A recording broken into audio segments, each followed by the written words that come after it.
தூண்டல் வகை ஓவர்கரண்ட் ரிலேயின் செயல்பாடு.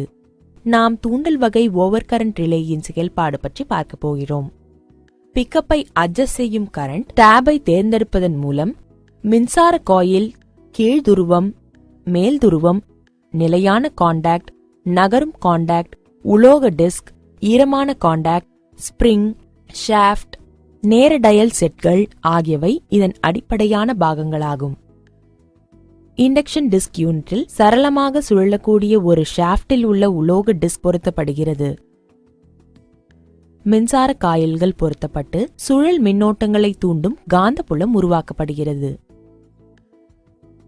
சுழல் மின்னோட்டங்களின் காந்தப்புலமானது நிலையான காயில்களின் காந்தப்புலத்துடன் தொடர்பு கொண்டு டிஸ்கில் டார்க்கை உருவாக்குகிறது.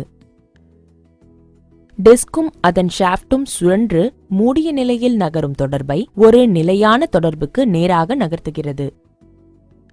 மின்னோட்டமானது முன் நிர்ணயிக்கப்பட்ட அளவை விட குறையும் போது டிஸ்கையும் நகரும் தொடர்பையும் திறந்த நிலைக்குள் திருப்பிவிடும் ஒரு ஸ்பிரிங்கினால் ஷாஃப்டின் இயக்கமானது எதிர்க்கப்படுகிறது. தொடர்பை மூடுவதற்கான நேரமானது ஒரு நேர டயல் மூலம் நிர்ணயிக்கப்படும் காண்டாக்ட் பயண தூரத்தை சார்ந்திருக்கிறது. மின் காயிலில் மின் டேப்புகளை தேர்ந்தெடுப்பதன் மூலம் பிக்கப் மின்னோட்டத்தை அட்ஜஸ்ட் செய்யலாம்.